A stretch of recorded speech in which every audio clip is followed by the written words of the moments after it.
instruction which caters for the special needs, unique needs of special children. So,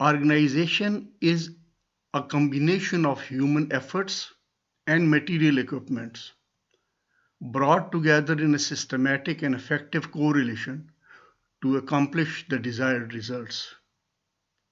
And the school organization is about the actual organization of resources, events, personnel of a school. It refers how school arrange the resources of time, space, and personnel for maximum effect on student learnings.